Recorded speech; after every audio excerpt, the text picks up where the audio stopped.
Okay, so today we're going to be moving on to a new unit. We're going to get into web design. So we're going to do some notes, and you're going to want to follow along and submit them when you're finished.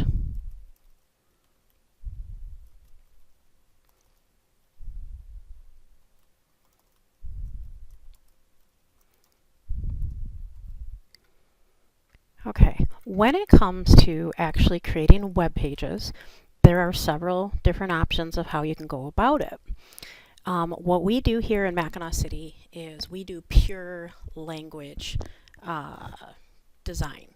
We don't use fancy software, we don't use free software, all of that exists, but the best way to have the most control, creative control over a page is to actually know the language itself.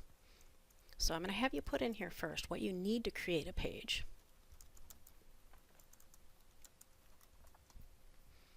And there are several different things that you could or should or have to have.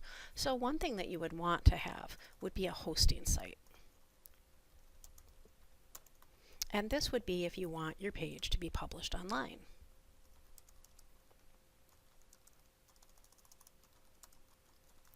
Okay, we're not going to be concerned with that part for the purpose of this class, because as we create pages, you'll either just be creating pages for assignments that we're never going to publish, or perhaps you might actually create something that'll get published on the school website. But if you were creating your own business website or something like that, you'd want to have a hosting site. And that would just be a company that you would either pay for or you would sign up for. So we have what we call a paid host. An example would be a company that I work with that's called Tiger Tech. I do a couple of web pages for local businesses, and that's the hosting site that I like, because for about $85 a year they can have a website, and all the files are hosted by Tiger Tech. You can also actually create a web page by using a free host. And some examples of that are WordPress, if you've ever heard of WordPress, Google Sites, and then a lot of times you see the commercial for Wix.com, and those are some sites too. Now, I do not care for the free hosts, because again, they throw in their own formatting, their own templates, and it's really hard to get your own individualized page or be able to have the formatting control instead of if you could just speak the language yourself and create your own page. Okay, so you need a hosting site. Another thing that you would need would be some sort of web design software, but I'm going to put optional because that's the part that we don't follow here.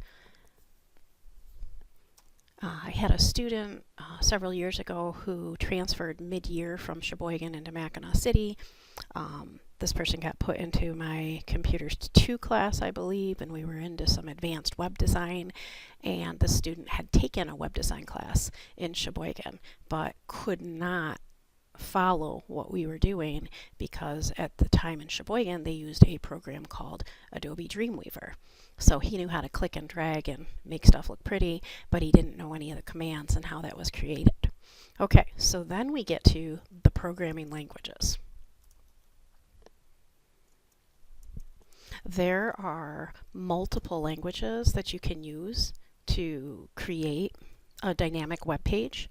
I'm only going to list 3 of the languages that we cover either in this course or in successive courses here. And the one that you can't get away from is what we call HTML. That's the one that we're starting with. HTML stands for Hypertext Markup Language. And what you need to know about it is basically there's no web page that exists that doesn't have at least a little HTML to it. So I like to call it the skeleton or the backbone of a web page. And with HTML, it's going to contain the content of the page. So the text, the graphics, we're going to use HTML to put that into a web page. And so we're going to spend the next several weeks working with HTML. And then once we get a good understanding of HTML, then we're going to move on to another language, called CSS, which is Cascading Style Sheets. And this is the one that doesn't put the content on your web page, but what it does is it improves the appearance of the content on your web page. So we use this for enhancing or formatting the content on a web page. For example, HTML is pretty limited when it comes to text on a page, sizes of fonts and things like that. When you get into CSS, the sky is the limit. There are so many different things that you can do. Okay, and then I'm going to put in another language that is helpful for web design, and that's JavaScript. Chances are we probably won't get into JavaScript this year unless we have some extra time. But the purpose of JavaScript is that it adds functionality to a web page. JavaScript is the language that the AP Computer Science class is using this year. This one just lets it, if you incorporate it into a web page, it can give some interactivity. Like it can actually come up with pop-up windows where the user has to enter information and different things like that. So the only other thing that I want you to know is that there are many more languages available.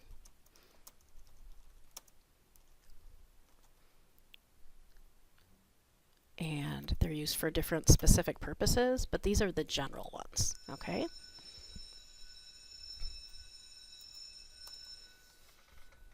Okay, so let's focus on HTML.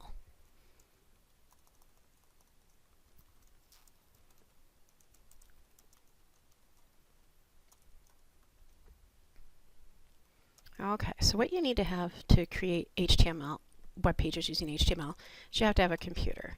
That's a no-brainer, right? The other thing that you need to have, second thing that you need to have, is a browser. So most popular one that we use here at school is Chrome, just because we use Google Apps and Google Drive. But we know we have Firefox, Microsoft Edge, which a lot of people are afraid of because of the old Internet Explorer that people disliked. Microsoft Edge is actually an excellent browser. And then if you're an iPhone user or a Mac user, you would probably use Safari as the browser.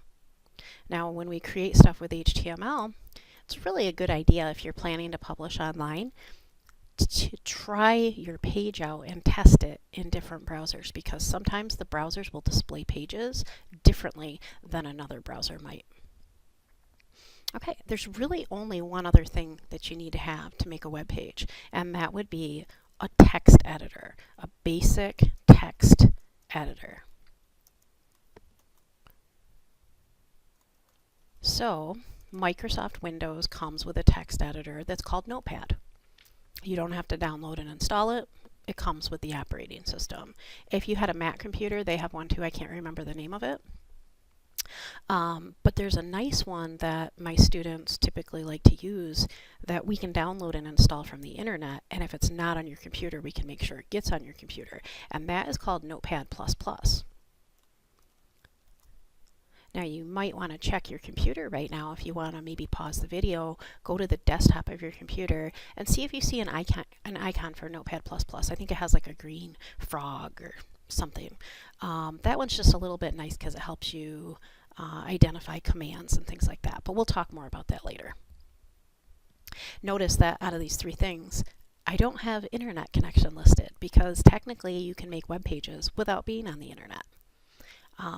Back in 1996 and 1997, that was before the internet was like affordable and widely available, and I used to live in a really rural area. I lived out in Bliss Township. Before I had a dial-up internet connection, I had a computer, and what I would do is I would create web pages and I would save them on floppy disks, and then I would come into the school where we did have an internet connection and actually publish them online. So it's a little bit dorky, but that's what I did. Okay, so now what we're going to move on to is talking about the syntax of HTML. Because just like any language, whether it's, English or a programming language, there are going to be parameters and things that need to go along with it. So the one thing that you need to get used to is that when we use commands in HTML, we call them tags. So we use the term tags. Now you could still say command, but when you hear people talk, they'll use the word tag. And so if you think back again to when I gave you the term HTML, and I told you it means hypertext markup language. Hypertext is just a word for a link where you can actually click on text and it can take you somewhere else. And I don't know if you're familiar with the history of the internet at all, but the internet's been around since 1969. But the World Wide Web has not been, and hypertext links have not been. That came around in the early 90s. So HTML is a pretty new language in the history of computing. When we use these commands, these tags in HTML, that's the part that's marking up the text. So what we're doing is we're taking plain text on a web page and we're telling the browser what to do with it. Okay, so when we do this, you have to make the tags stand out from the rest of the text in your document. And so they have to appear within brackets. And the brackets that we use around our commands or around our tags are the less than sign and the greater than sign. And then the tag would go inside of that. If you were to create a web page and you would miss a bracket, forget to put a closing bracket after it or a beginning one in front of it, the browser's not going to recognize it as a command and it'll just display it as plain old text and it won't do any formatting to it. Okay, so another thing, and something that I tend to say when I talk about HTML and browsers, is that they're kind of dumb. You have to tell it when to do something, and you have to tell it when to stop doing something. So, in HTML, when we want to tell it to stop doing something, we use what we call a closing tag. Now, not every single HTML tag has a closing tag, but most do.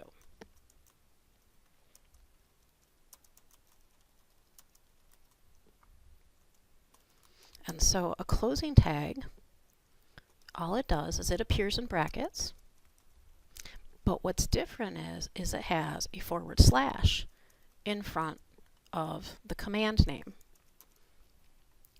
And the whole purpose of a closing tag is that it's going to tell the browser to stop formatting it.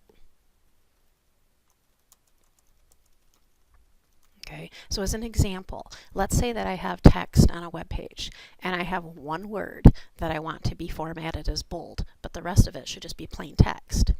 I would have a tag that would instruct the browser to make the word bold, but I also need a closing tag after that to tell it to stop that formatting. And if I forget that closing tag, then you know what ends up happening? The whole web page after that ends up being bold. So you have to tell it when to start and when to stop, and that's why I say it's kind of dumb.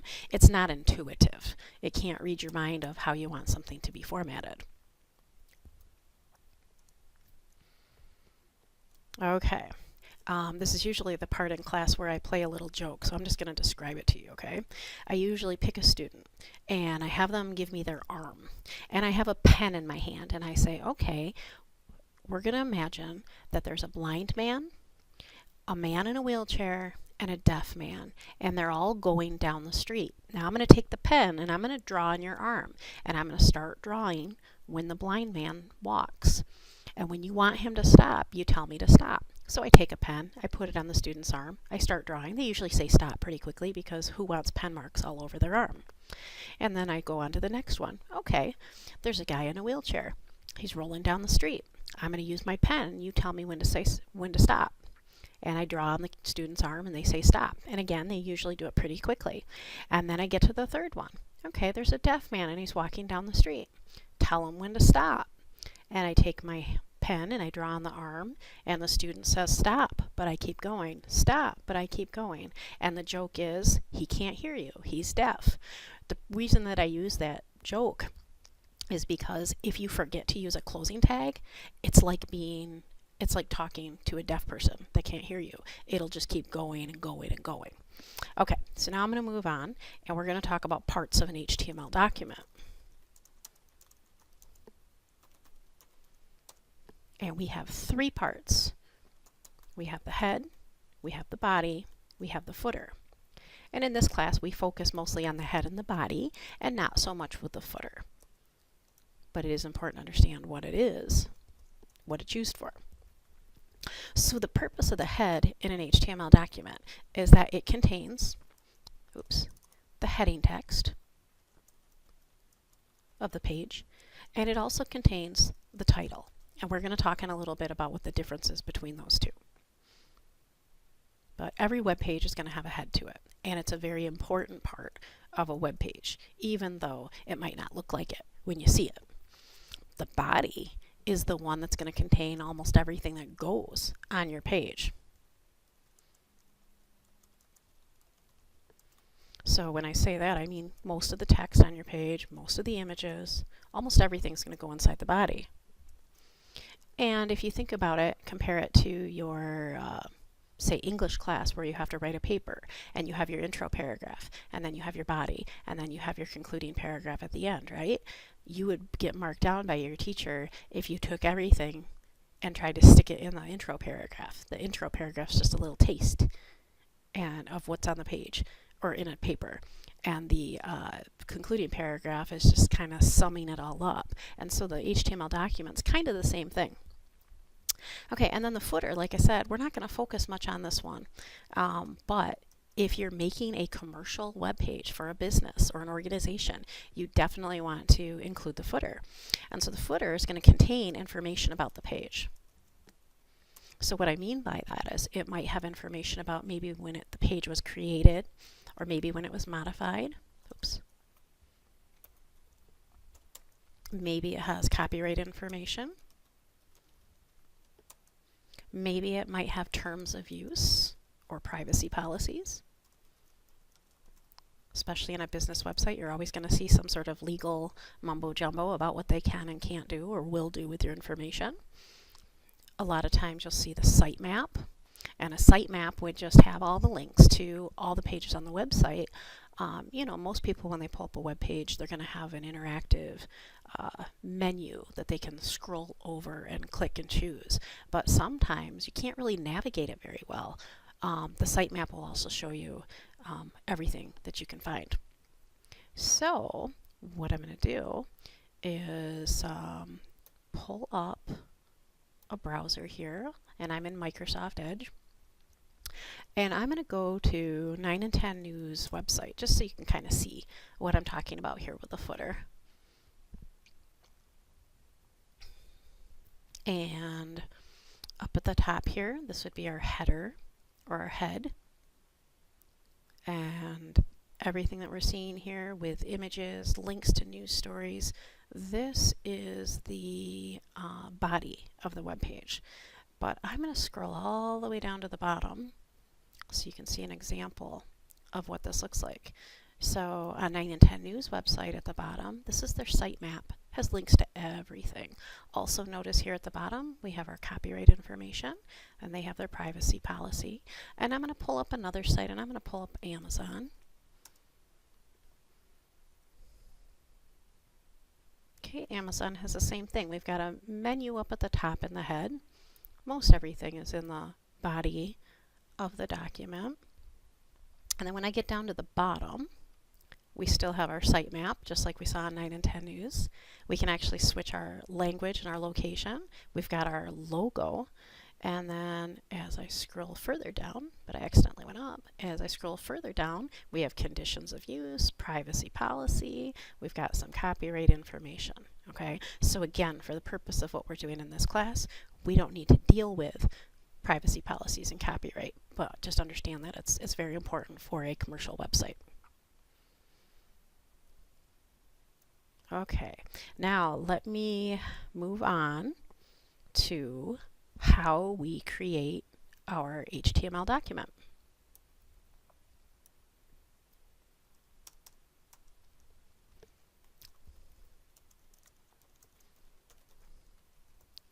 And there are some things that you need to include, no matter what kind of page you're creating, things that you need to include at the beginning and at the end of every single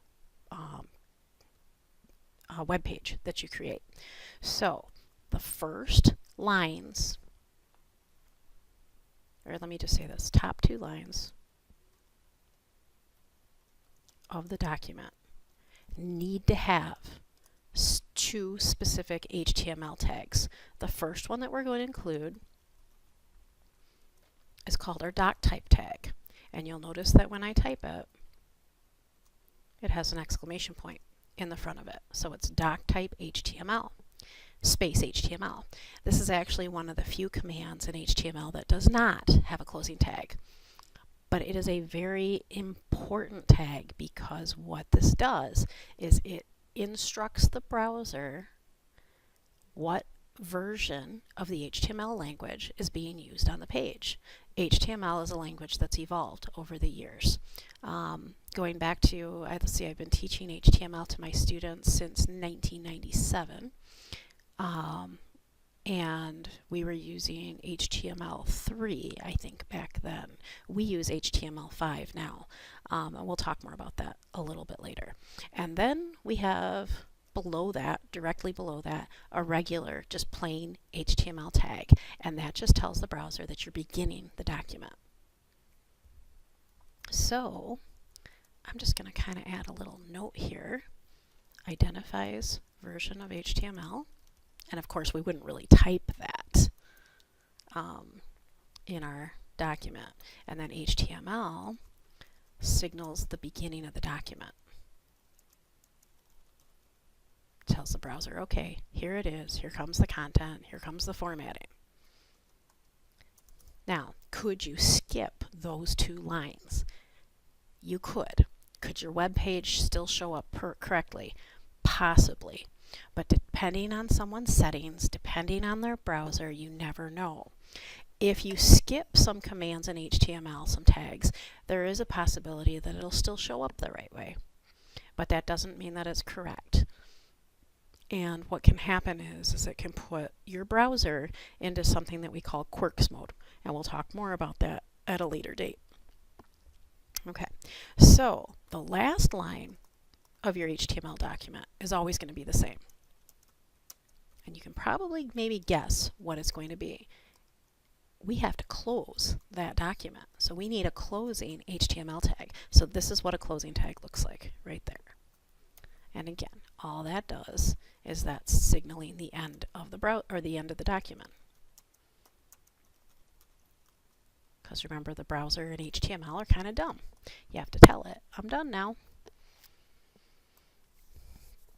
Okay, then when we're working with documents in HTML, we have to talk about how you save them. Now, if you're using that program Notepad++ that I mentioned earlier, it's pretty safe that there's no way really you could screw it up. But what's important that we do here is that we add .html to the end of the file name. Oops, let me try that again. Add .html to the end of the file name. So if I have a web page and I'm going to save it, I'm going to call it sample. When I give it the name, I have to type sample.html. And the reason I have to do that is because if I don't put .html, if I try to open up that file, my computer is not going to know what program should be displaying it. And it will think that it's just plain old text. So I'm going to just show this to you really quickly. I'm going to go to the desktop of my computer, and my Computers 2 class is doing some review right now. Let me just see if I still have it. As you can see, I make a big giant mess on my screen, so let me just drag some stuff out of the way. There we go. Okay, so I have 2 files up in the upper right corner. You see this one that's called Wednesday, and you see this other one that's called Wednesday? And right off the bat, you'll see some differences. The top one just has a generic text document icon to it. The second one has the blue E, which signifies Microsoft Edge. That's the default browser that's going to open up that file. So first thing that I'm going to do is I'm going to double click the one that's just the plain icon. And if I open it up, this is what I end up with. It's not showing me a web page. It's just showing me some HTML commands and a bunch of blah, blah, blahs and a board. But you will see that I have the right tags, right? I've got my doc type tag right here. I've got my HTML tag, and I've got my closing HTML tag. So I should be good. But the problem was because I only called it Wednesday and I didn't put .html, the computer doesn't know what to do with it. So it thinks it's just plain old text. The second one is the exact same file. But when I saved it, I added .html to the end of the file name. So now if I open it up, there's my web page right there. I've actually made some changes to it from the sample one that you saw that was open in Notepad. I've added some colors and things that we'll be getting into. So the other thing that I wanted to tell you was, you'll notice that I saved my files to the desktop of the computer. That's a good place to save your stuff when you're working with HTML. And the reason I say that is because it's quick, easy access. Maybe I'm creating a web page and I want to see what it looks like. It's so easy to go back and forth between the desktop and the browser, or between the desktop and your text editor. The other thing that I wanted to show you is if I want to work with my web page here. If I double click on it, I'm not going to be able to change it, right? Because it's only going to show up in the browser. But if I right click on it, I can choose from this menu, Open With, and choose Notepad. And again, on your computer, you might already have Notepad++, and that would show up as an option. And I highly recommend it. And if it's not on your computer, we'll get it on your computer. So if I open it up in Notepad, I just want to show you, when I said plain old text, I meant it. There's no special formatting. It's not like Microsoft Word. The only thing that I've done here is I did change my font. And I made my font size a little bit bigger because it's easier to display to the class. But other than that, it's not a fancy program.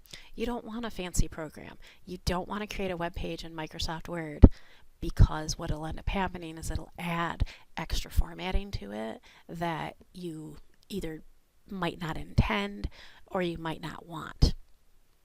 Okay, so now I'm going to go back to the notes.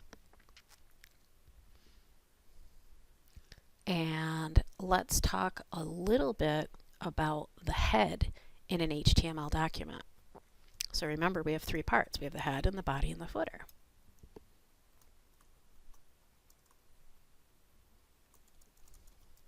The other thing that you'll notice as I've been typing this and as I showed you the example, my tags that I use in HTML, I have the actual command itself typed in capital letters. You do not have to type in all capital letters. I choose to do that because for me it's easier if I have to go back and maybe debug something. It's not working right. I need to make some changes. It's easier for me to proofread if my commands are in all caps because it stands out from the regular text. But you do not have to do that. Oh, actually, before we talk about the head, we should talk about the version of HTML that we use. And that is just what we call HTML5. And the reason that the version is so important to make sure you know is because as HTML has evolved and they've come out with newer versions, sometimes they eliminate or they have what we call deprecated commands that are not going to be supported in the future, and they also add a lot of things. So there was a huge difference when we switched from HTML4, we used what was called 4.01, we switched from that to HTML5. So many more commands and cool things that you can do with this version, so it's important to know which one we do. Okay, so now I'm going to go back to the head. So there are a couple of things that are really important that go in the head, and the most important is a command that we call the title tag. But first thing you need to know is that in the head of a document, it's going to begin with the command. Oh, I hate when I do that. It's going to begin with the tag head, and it's going to end with, you can guess this, a closing head tag. And so in my document, anything that I want to go inside the head would go in between this opening tag and the closing tag. And so when we use the heading, we're going to include a title tag. And the way that it looks on a web page and the function of it on a web page are quite a bit different from each other. Upon first looking at it, you might think, wow, it's not really a big deal. What's so important about it? So let me just show this to you. I'm going to go back to the desktop of my computer, and I'm going to open that Wednesday file that wasn't saved with the proper format. So here it is. I've got my doc type tag, my HTML, my closing HTML tag. Well, now let me just add a little bit more to it. So I'm going to put a head in my document. And I'm going to put a closing head tag. And then in between, I would put whatever I want to include in the heading. So I'm going to actually do a title tag here. So I'll go title, and I'll put Monday, January 29th. Oh, no, not again. There we go. Monday, January 29th, and there's my closing title tag. Now what I'm going to do is I'm going to choose the Save As command because I'm going to change the name of my file. So I'm going to call it Monday.html. I'm going to add .html to my file name right here so that my computer knows what to do with it. So I'm going to click that.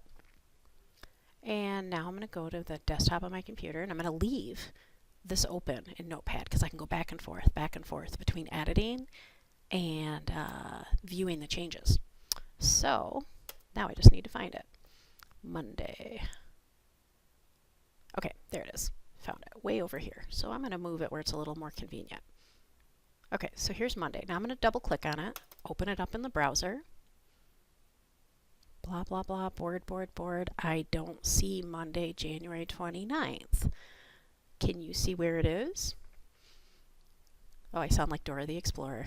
Okay, up at the top, if you can look at our command tab, if I hover my cursor over there, there it is, Monday, January 29th. What's the big deal? Like, why is that even important? Because a lot of people never even look at their command tabs, unless you're me, because when I use my browser, I have a million tabs open. If I go to Google Chrome right now, look at all those tabs. And so for me, the title tag's really important because I'm like, what is that web page? Wait, what's this web page? What's this? So, I mean, it's important for that reason, but like I said, a lot of people ignore it. But guess who doesn't ignore it? That would be search engines. So, let's put in our notes what the title tag does. It places text in the title bar of a window or command tab of a window. And mostly browsers today are just showing stuff in command tabs and not so much in the title bar. But the difference is title bar, like in Microsoft Word right now. If you take a look at the top of my screen where it says Document 6, that's the title bar.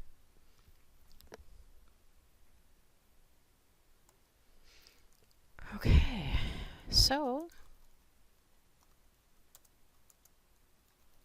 why is this important? Like I said, many search engines use the content of the title tag to produce search results.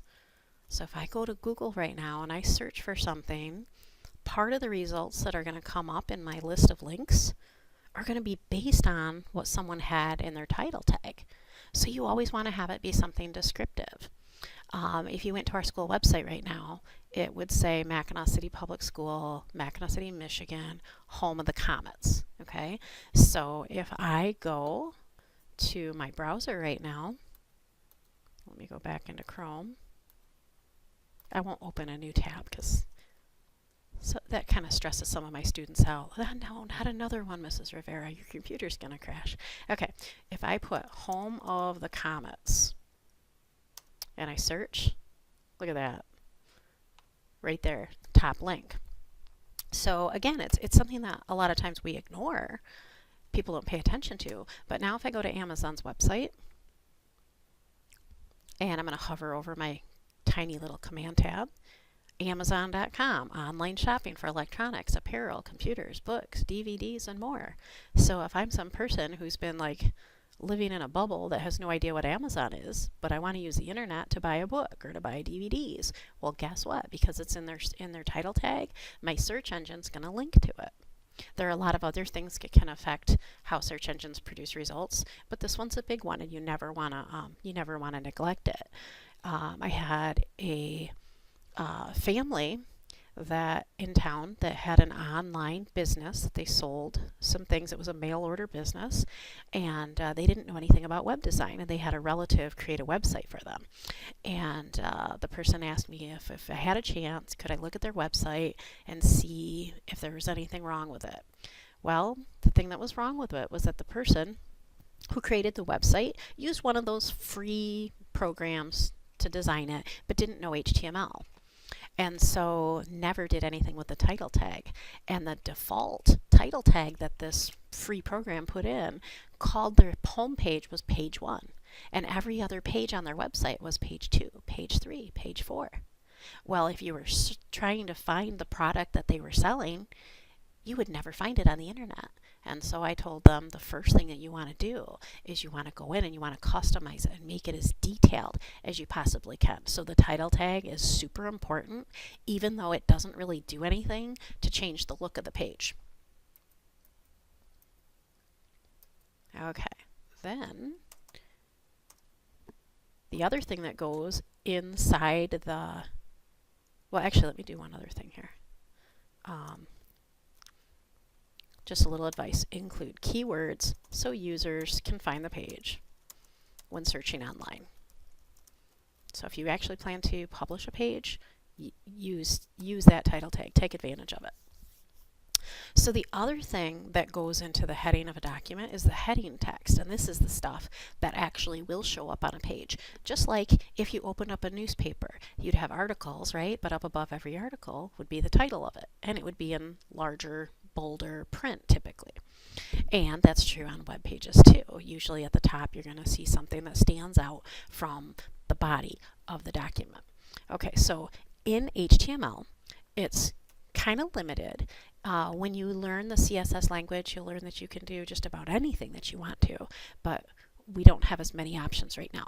So what it's going to do, it's going to place text in bold in various sizes, and there are 6 different sizes of heading text that you can use, and I'm going to show them to you. When you see them, you'll realize that most of the time you'll really only use probably the 2 or 3 largest sizes. So the 6 different options.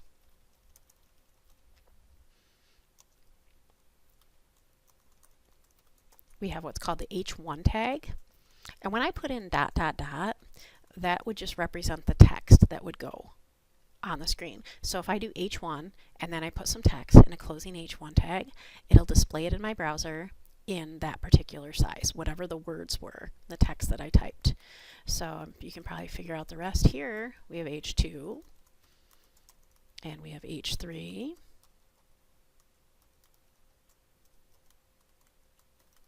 and we have H4 and we have H5 and we have H6.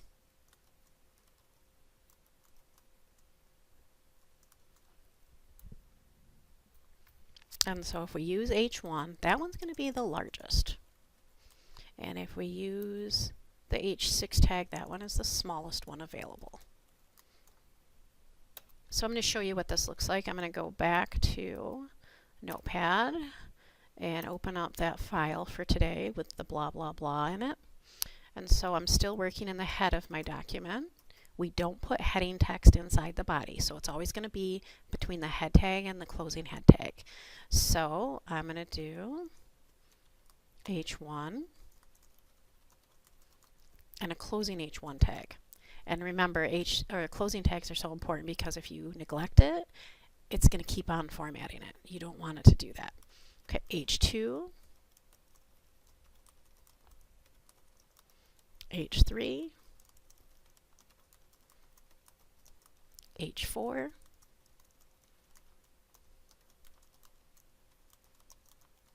H5, and H6.